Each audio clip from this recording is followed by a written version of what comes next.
Bonjour et bienvenue dans l'atelier du chaton rugissant. Dernière partie aujourd'hui sur la vidéo de Guyenne.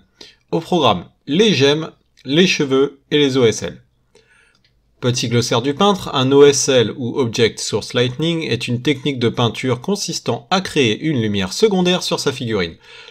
La première lumière étant le plus souvent un zénithal, donc qui vient du dessus de la figurine. Un OSL servira la plupart du temps à éliminer des objets magiques, des armes énergétiques ou encore créer des effets de lumière enflammés, des ombres bleutées, etc., etc.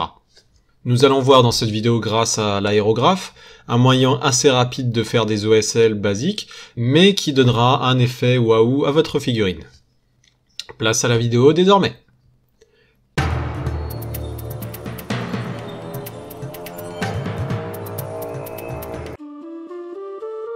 Pour la première partie, nous allons donc attaquer les gemmes. Comme je vous l'avais dit dans les vidéos précédentes, je suis parti sur le schéma du 9200 que l'on peut retrouver dans la licence Warcraft. Donc le schéma de base part sur une armure rouge et la plupart du temps on les retrouve souvent associés avec des gemmes vertes assez flashy.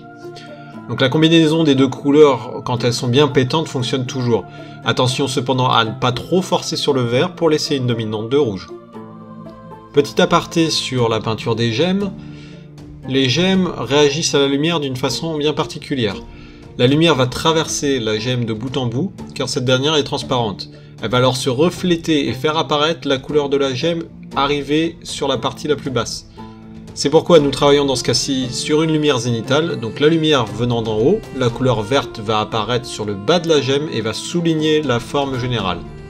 Donc nous posons sur une base noire un peu de Caliban Green de chez Games Workshop, en laissant la majeure partie en noir et en traçant une forme d'arc de cercle dans le bas du volume.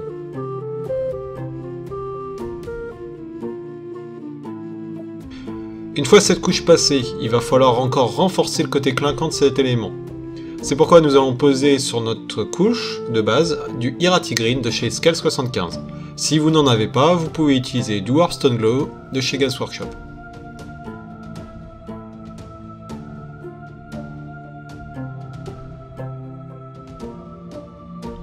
Troisième étape, on renforce encore la puissance de la lumière avec un mélange de Flash Geeks Yellow de chez Games Workshop et du Irate Green que vous avez utilisé précédemment. Pour ceux utilisant de la peinture de chez Games, vous pouvez utiliser du Mood Green, ça fonctionne très bien.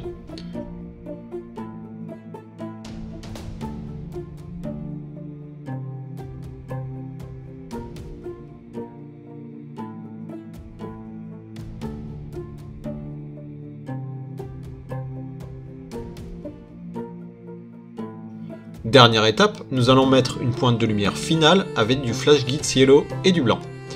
Pour donner plus de réalisme à votre gemme, faites un arc de cercle opposé au premier dans la partie noire supérieure. Cela permet de simuler un fort reflet sur ce type de matière. Si vous le souhaitez, vous pouvez également mettre une couche de vernis brillant sur les gemmes, elles n'en seront vraiment que plus éclatantes. Par contre, la couche de vernis, bien sûr, vous la mettez après la première couche de vernis général.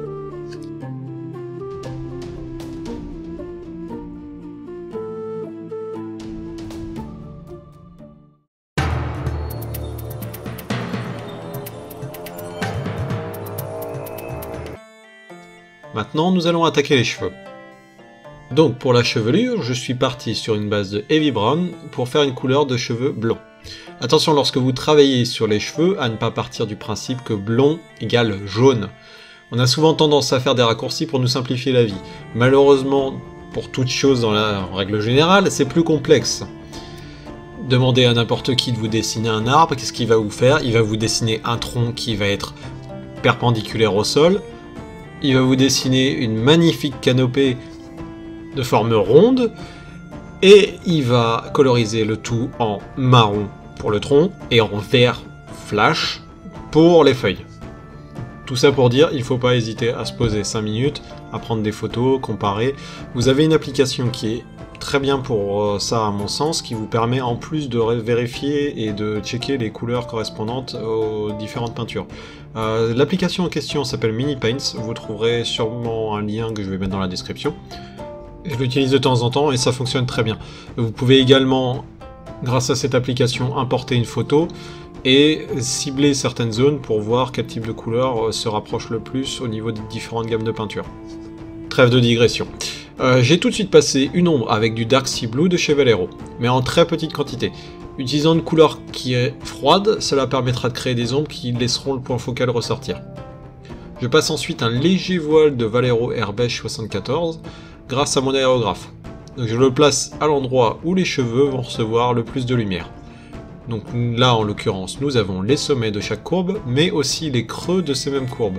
Il faut bien comprendre que la lumière va se déposer naturellement, même dans des creux, si l'angle des creux n'est pas aigu. Plus vous avez un angle aigu, moins la lumière va se déposer au creux de cet angle. Si vous avez un angle qui est relativement plat, vous aurez un peu de lumière qui risque de se déposer dessus. N'hésitez pas justement à user et abuser du pré-ombrage, vous verrez bien que sur des parties courbes, vous aurez naturellement la lumière qui va se poser dans les creux des courbes. Il faut savoir que les cheveux ont la particularité de se refléter de façon très forte, un petit peu comme du métal si je peux oser la comparaison. C'est la raison pour laquelle je vais partir sur une lumière qui peut sembler très forte.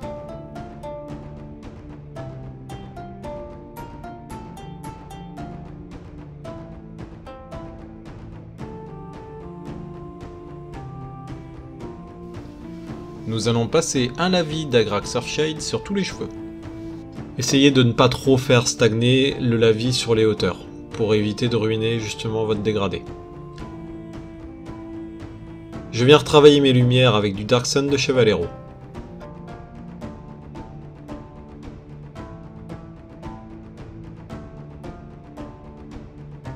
Ensuite, je vais venir tracer des fines lignes avec du Off-White de chez Vallejo, toujours, pour donner un côté vraiment mode publicité, le réel avec les cheveux qui ont la même puissance qu'une lampe de chantier.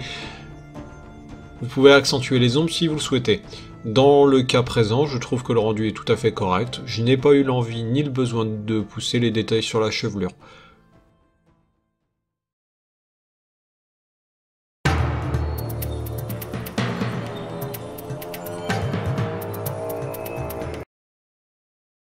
Et maintenant, la dernière partie, celle où il ne faut pas se louper. Donc pour Guyenne, je voulais faire 2 OSL assez forts grâce à la sculpture de la boule de feu et des éclairs. Des sculptures comme ça, c'est clairement un appel à faire ce type de technique de peinture. J'ai préféré donc partir sur des éclairs vert flash, qui allaient contraster fortement avec l'armure, comme on avait dit tout à l'heure pour les gemmes, et une boule de feu d'où émane un feu bleu qui allait aussi bien contraster effectivement avec le rouge. Je n'ai pas voulu faire une boule de feu rouge sur des tons rouges, ça aurait été un peu redondant et effectivement ça aurait été moins lisible en termes de peinture. Je commence avec l'OSL vert que j'avais fait avant de peindre la chevelure. Je pose au pinceau une couche de Caliban Green sur tous les éclairs.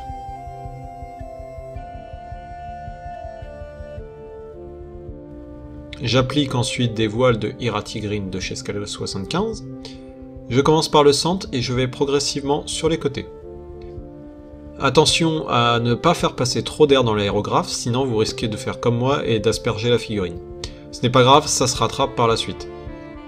Je vais passer donc plusieurs voiles assez localisées où je veux que mon OSL se pose. En l'occurrence sur l'arrière du bras, une partie de la robe et une partie de la plaque d'armure la plus proche des éclairs. Je vais maintenant passer du blanc au centre des éclairs pour que la prochaine couleur accroche plus facilement. Maintenant, j'effectue un voile avec un mélange de Flash Glitz Yellow et du Irati Green. En termes de ratio, vous pouvez partir sur 2 gouttes de Flash Glitz et une goutte de Irati Green.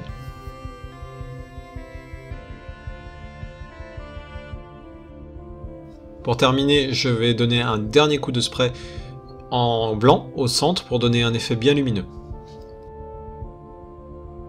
J'effectue ensuite un surlignage sur les arêtes des éclairs avec mon mélange de Flash Glitz et d'Irati Green, avec une pointe de blanc en plus.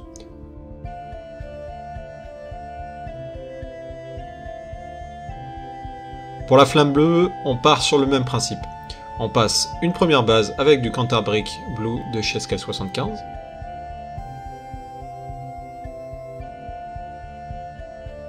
Je vais ensuite poser mon OSL sur les bras et les zones proches de l'effet lumineux que je veux simuler. J'utilise pour ça du Magic Blue de chez Vallejo Air. N'hésitez pas à diminuer la pression du compresseur pour être plus précis. Faites des voiles très légers car le bleu marque très bien comme couleur. En termes de pression, vous pouvez descendre à peu près à 2 bars, 2,1 bars.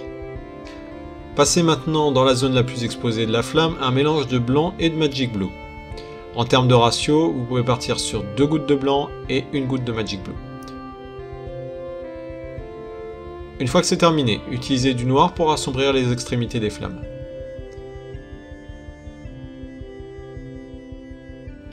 Désormais, faites un léger surlignage avec du Cantabric Blue et du blanc sur les arêtes de la flamme. Voilà, Guyenne est maintenant terminée. Merci d'avoir suivi cette série de vidéos sur cette figurine de Super Fantasy Brawl. Au final, la figurine m'a pris environ 7 heures à peindre pour vous donner à peu près un ordre d'idée. Ça se peint très bien, vous pouvez simplifier les étapes en utilisant de la peinture métallique pour les parties métalliques, ou vous pouvez très bien forcer beaucoup moins les contrastes. Donc la prochaine vidéo sera sur Marius, un loup-garou, donc toujours pour Super Fantasy Brawl. Vous avez pu voir peut-être les photos que j'ai déjà dû poster.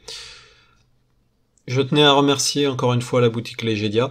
Pour toutes les personnes habitant dans la Manche, n'hésitez pas à soutenir cette boutique. Vous trouverez des produits estampillés Games Workshop, beaucoup de produits estampillés Harry Potter.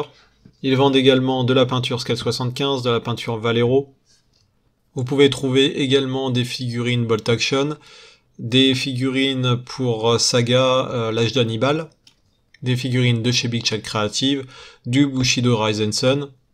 Bref, les fêtes arrivant et le confinement n'aidant pas, n'hésitez pas à soutenir ce genre de boutique. Ce qui est important à mon sens dans le hobby et dans les boutiques qui vendent des figurines, c'est surtout le conseil. Le conseil apporté par des vendeurs qui sont passionnés. Ce conseil-là, nous n'allons pas le retrouver dans des grandes enseignes. C'est pourquoi n'hésitez pas à soutenir vos boutiques locales. Je sais que ça peut paraître grandiloquent, mais je pense que c'est important de le rappeler, que c'est une passion qui se partage, et le lien de transmission de ce partage, la plupart du temps, le premier pas, c'est les boutiques locales. En tout cas, je vous remercie tous pour avoir suivi cette vidéo. Comme d'habitude, n'hésitez pas à vous abonner, à liker, à partager, à en parler autour de vous. Bonne journée ou bonne soirée en fonction du moment de la journée où vous regardez cette vidéo. Et je vous dis à très bientôt.